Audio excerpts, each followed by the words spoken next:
Okay, we're starting now with the topic of supply analysis. In this video I'll just give you an introduction and link it to what we've done in the past topic. Again, you've seen this diagram where we said we looked at the overall strategy of the company.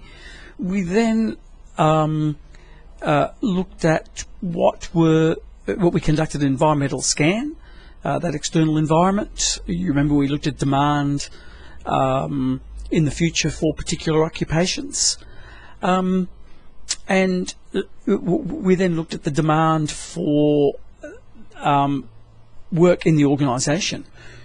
What competencies will the organisation need? How many jobs will be necessary? How many people will be necessary? How will they be employed? Part-time, full-time, etc.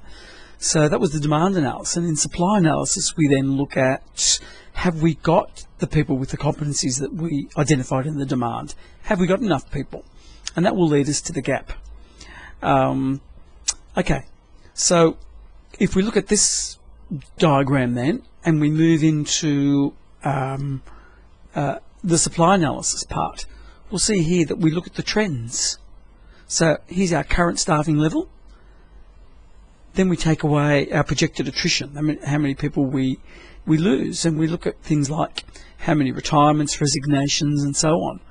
We also, and that then gives us our internal supply of people. But it's more than just how many people or how many are going to leave. It's also what skills have these people got. So we subtract this from what's necessary, that is the demand, and that gives us this projected gap.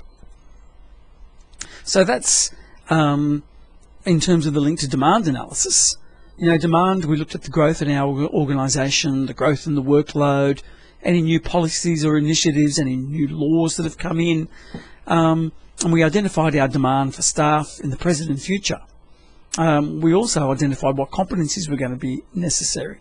And then we moved on to supply analysis, where we look if we've got the staff to meet this demand, and how many staff do we have? Do they possess the competencies, and what is your attrition rate? And that'll give us the gap. So that's what we're trying to do in this